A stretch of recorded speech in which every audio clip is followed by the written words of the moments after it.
ये आलम हुआ करता था हजरत आसिया का। लेकिन हजरत आसिया कहती थी, ऐ फिरौन याद रख, अगर तेरा तेरा तेरा तेरा कुदरत और तेरी कुदरत तू सिर्फ और सिर्फ मेरे जिस्म पर कादिर है, लेकिन याद रख इस दिल के अंदर कल भी खुदा की मोहब्बत थी, आज भी खुदा की मोहब्बत है और सुबह क़यामत तक अल्लाह की मोहब्बत रहेगी। कोई इस दिल से खुदा की मोहब्बत को निकाल नहीं सकता है। ये हजरत आसिया का ईमान है। लेकिन आज हमारी बच्चियों से मालूम किया जाए कि कौन है हजरत आसिया, तो आज हमारी बच्चियां हजरत आसिया के बारे में नहीं बता पाएंगी। अजीज़ान मिल्लत इस्लामिया, हजरत आसिया के बारे में आता है कि जब फिरौन आप पर जुल्म और सितम किया करता था, यहाँ तक कि कभी कभी आपको रेत पर लेटा दिया करता था, यहाँ तक कि उधर जब हजरत आसिया पर जुल्म और सितम का निशाना आपको बनाया जाता है, जुल्म और सितम के पहाड़ तोड़े जाते हैं, उधर अल्लाह ताला अपने नूरानी फरिश्तों को हुक्म देता है, वो आसिया पर आकर अपने पैरों का साया कर लिया करते गए। और इतने में एक दिन फिरौन जुल्म सितम कर रहा था। इसी तरीके से हजरत आसिया धूप में लेटी हुई है, वहां से हजरत मूसा अलैहिस्सलातु वस्सलाम का गुजर होता है। हजरत मूसा अलैहिस्सलाम जैसे ही गुजरे हैं, हजरत आसिया कहने लगी, ऐ मूसा जरा मुझे बताओ कि अल्लाह मुझसे इस हाल में राजी है कि नहीं है। इतना सुना है अजीजान मोहतरम, हजरत मूसा अलैहिस्सलाम फरमाते हैं, आसिया फिक्र मत कर, अल्लाह ने तेरे लिए जन्नत के अंदर महल तामीर कर रखा है। ये हजरत आसिया का ईमान है। आज हमारा आलम क्या है, हमने अपनी बच्चियों को नहीं सिखाया। आज अगर कोई बाप है तो एक बाप की जिम्मेदारी है कि अपनी औलाद के ईमान की हिफाजत करे, एक भाई की जिम्मेदारी है कि अपनी बहन के ईमान की हिफाजत करे, एक बेटे की जिम्मेदारी है, एक हर फर्द की जिम्मेदारी है कि वो अपने मातहत लोगों के ईमान की हिफाजत का इंतजाम करे, वरना कल क़यामत के दिन याद रखना अपना दामन बचा नहीं सकते। क्योंकि बुखारी शरीफ की हदीस पाक है, अल्लाह के रसूल अलैहिस्सलाम इरशाद फरमाते हैं, कुल्लुकुम राइन कुल्लुकुम मसऊल अन रइयतिही। अल्लाह के रसूल फरमाते हैं, तुम में से हर कोई मुहाफिज है और तुम सबसे उसकी रियाया के बारे में क़यामत के दिन सवाल किया जाएगा।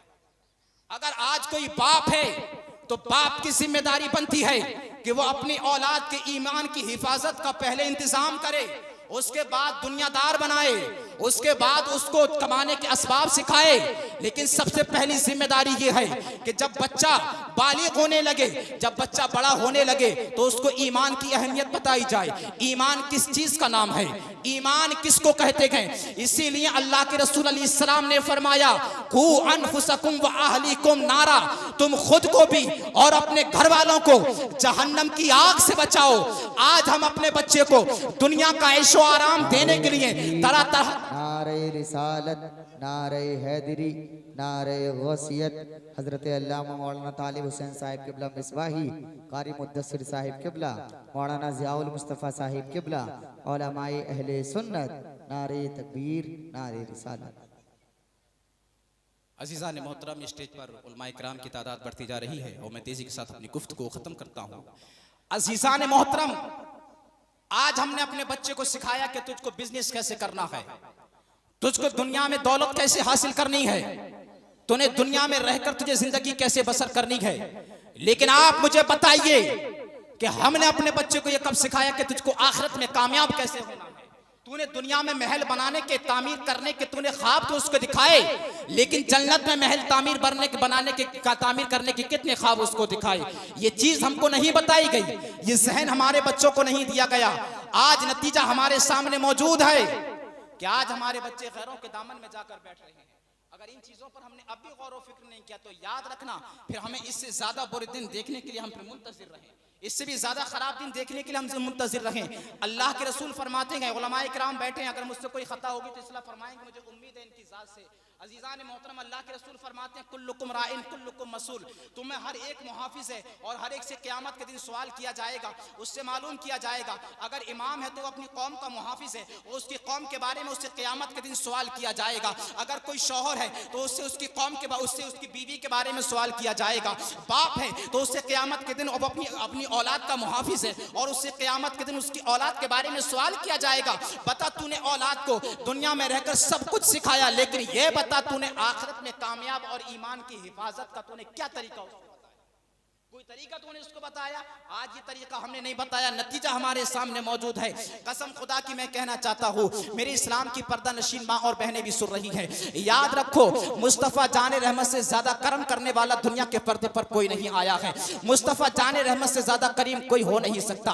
अगर कोई दुनिया का कुत्ता अगर इस बात का शिकार करने की कोशिश भी करे, अगर वो चाहे कि भगवा लव ट्रिप के इश्क के शिकार में अगर तुमको गिरफ्तार किया जाए, तो याद रखना ऐसी मोहब्बत को जूते की नोक पर रखना और जमाने को पैगाम देना कि याद रखो कि कल भी इस दिल के अंदर मोहब्बत मुस्तफ़ा की थी, आज भी मोहब्बत मुस्तफ़ा की है और क़यामत तक इस मोहब्बत का दामन को कोई हमारे हाथों से छुड़ा नहीं सकता है। मुस्तफ़ा की मोहब्बत रहेगी।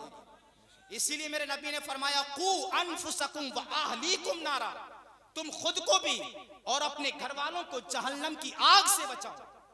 हमने उनको जहन्नम की आग से बचाने का क्या इंतजाम किया है? हमने अपने बच्चों को कहां सिखाया है? और इन्हीं औरतों का वो किरदार रहता है कि जब हमारे मुआशरे की औरतें अगर सही होती हैं तो याद रखो कि पूरी मिल्लत सही हुआ करती है। नहीं सुना है हजरत बाबा बंग फरीद गंजे शकर रहमतुल्लाहि ताला अलैह का वाकया? एक माँ की तरबियत का असर था जनाबे वाला कि अल्लाह ने उनको वली बना दिया है। सुभान अल्लाह।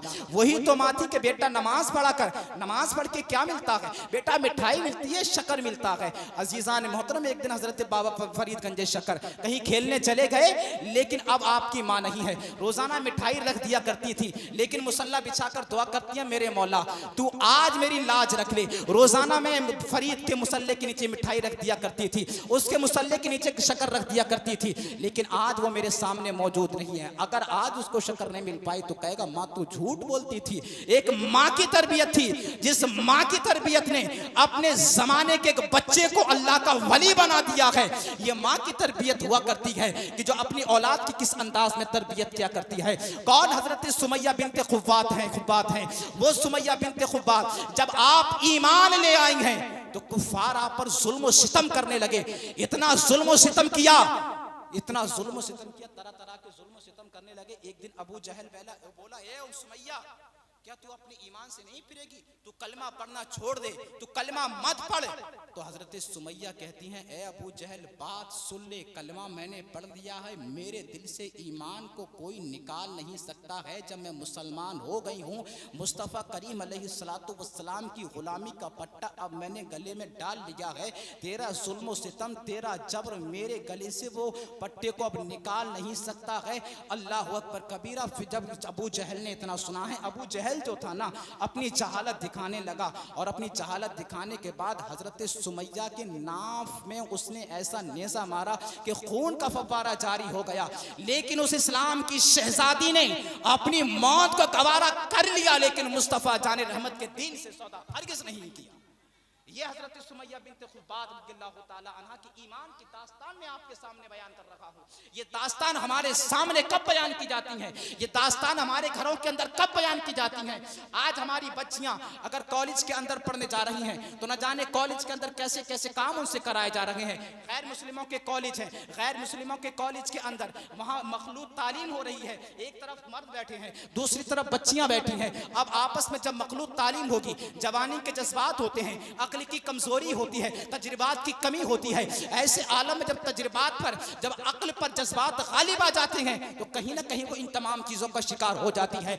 आज कौम मुस्लिम को, आज आपको नजर करने की जरूरत है, हमारे उलमा को इस बात में गौर फिक्र करने की जरूरत है कि जहां हमारे ईमान के साथ खिलवाड़ किया जा रहा हो, जहां हमारे ईमान को तबाह बर्बाद करने की कोशिशें की जा रही हों, और वहां फिर हम अपने आपसी इख्तिलाफात में पड़े हैं, वहां हम अपनी आपसी तनाज़ुआत में पड़े हुए हैं, वहां हम अपनी आपसी अदावतों में पड़े रखें और हम एक दूसरे की जड़ें काटने पर लगे रखें। दुश्मन हमारी जड़ें काट रहा है, हम एक दूसरे की जड़ें काट रहे हैं। कसम खुदा की याद रखो, इस दौर में जरूरत इस बात की है कि अपने बच्चों के ईमान की हिफाजत कैसे की जाए। इस दौर में जरूरत है कि अपने बच्चों के ईमान को कैसे बचाया जाए। ये हमारे आपसी इख्तिलाफात का वक्त नहीं है। अजीजान मिल्लत इस्लामिया, सबसे बड़ी वजह है कि आज हमारी बच्चियां कॉलेज यूनिवर्सिटी के अंदर पढ़ रही हैं। मुसलमानों की जिम्मेदारी बनती है कि अपने कॉलेज कायम किए जाएं, सबसे बड़ी जिम्मेदारी क्या, अपने कॉलेज अपने स्कूल कायम किए जाएं। और दूसरी बात यह है कि मोबाइल फोन का इस्तेमाल ये बहुत ज्यादा फसाद की जड़ बन रहा है। सबसे बड़े फसाद की जड़ ये है, अगर किसी बच्ची के पास मोबाइल फोन है तो बाप की जिम्मेदारी है कि उस फोन को चेक करे, भाई की जिम्मेदारी है उस फोन को चेक करे कि किससे बात करती है किससे बात नहीं करती है, तभी उसके ईमान की हिफाजत हो सकती है। वरना फिर किया जाए, फिर वो वही दिन है कि हमारी तबाही और बर्बादी के दिन शुरू होने वाले हैं। इकबाल ने इसी बात को कहा था, कभी ए नौजवान मुस्लिम तदब्बुर भी किया तूने, वो क्या कर दूं था जिसका तू है एक टूटा हुआ तारा। तुझे उस कौम ने पाला आगोश मोहब्बत में, कुचल डाला था जिसने पाँव में ताजे सरे तारा। समा अल फक्र फकरी का रहा शान अमारत में, बाबो रंगो खालोखत जिहाजत रूए ज़ेबारा। और फरमाते हैं तुझे आवाज से अपने कोई भी निस्बत हो नहीं सकती, तू गुफ्तार वो रफ्तार, तू साबित वो सैयारा, मगर वो इल्म के मोती किताबें अपने आबा की, जिन्हें देखें यूरोप में तो दिल होता है सी पारा।